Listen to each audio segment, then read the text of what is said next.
The story of environment and climate change is essentially a story of 7 blind men and an elephant. And I don't know how many of you have read the story. Younger generation doesn't seem to be familiar with that story. We used to read it. It used to be taught to us. There was an elephant, and 7 blind men were asked to describe the elephant. So they cannot see the elephant, so they touch different organs of the elephant, and accordingly they construct the definition of the elephant. Someone touches the trunk, someone the legs. So for one who touches the trunk, the elephant is like a trunk. Someone touches the legs, so it's like a, so they have their different description. Similar problem is with environment and climate change. People belonging to different discipline, a chemist will have a different version of the environmental problem, physicist his own, electrical engineer his own, like that. Conventionally, it is believed that environmental engineering is a civil engineering problem. But that is where the problem lies. Actually, environmental engineering is an electronics engineering problem. An ecosystem almost works like an integrated circuit. Some species have their roles as transistors, resistors. Some species have their roles as amplifiers. Like when you sow a seed, it grows into a plant and then gives so many fruits. And there are so many seeds, and again you can have so many plants. It is amplifier's property. Sun is an oscillator, which drives everything on the ecological system.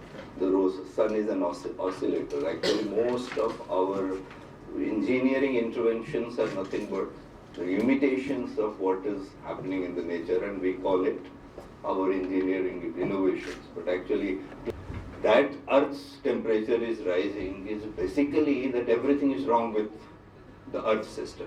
We have disturbed, just now only I was talking to you about biogeochemical cycles, we have disturbed all biogeochemical cycles.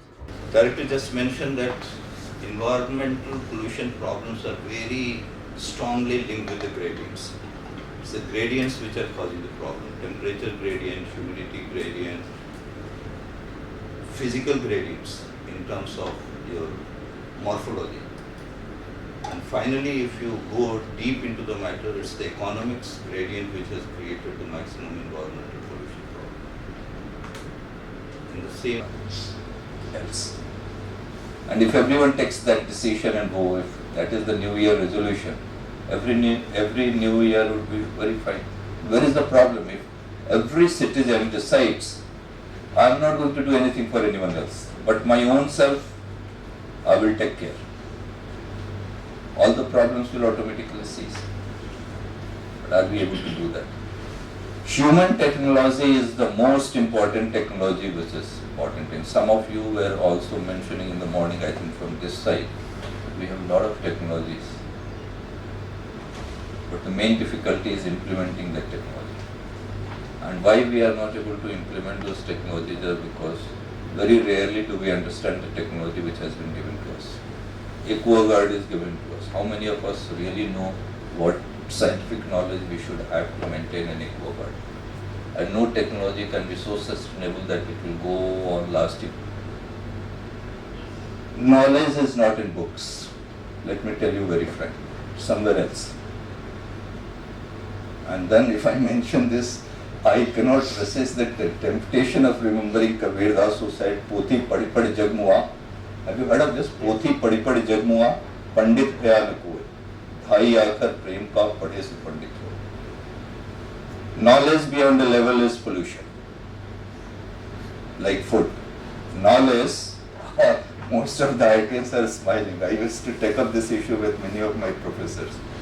Why thrust that knowledge down our brain which is not going to be useful for the society? Why do it? Just to display our intellectual arrogance? Just to display our intellectual arrogance? Many of you who are good readers, you can read Charlie Chaplin's autobiography. And you know what he wrote? I don't remember the exact lines. What he wrote was, I did not acquire knowledge for the sake of knowledge, for the sake of learning. I acquired knowledge because I didn't want the rest of the world to look down upon me. Many of us are collecting degrees for that academic and intellectual insecurity, not for the love of knowledge. And if we had really done it for the love of knowledge, we would have been in love with environment. If you know how to manage the environment, everything else you can manage. Am I right? Anyone wants to contest this? Let us make it interesting, because many of you are looking at me with some strange angles by inviting. So I said environmental pollution can be described in the following manner, right? सीने में जलन, आंखों में तूफान सा क्यों? You can understand सीने में जलन, आंखों में तूफान सा क्यों है? इस शहर में हर शख्स परेशान सा क्यों? This is song of one Hindi movie. Which Hindi movie was that? सीने में जलन, आंखों में तूफान सा क्यों है? इस शहर में हर शख्स परेशान सा क्यों है? And then, not from the movie. वो दिन हवा हुए जब पसीना गुलाब था, वो दिन हवा हुए जब पसीना गुलाब था, अब इत्र भी मलो तो मोहब्बत की बूंद नहीं आती.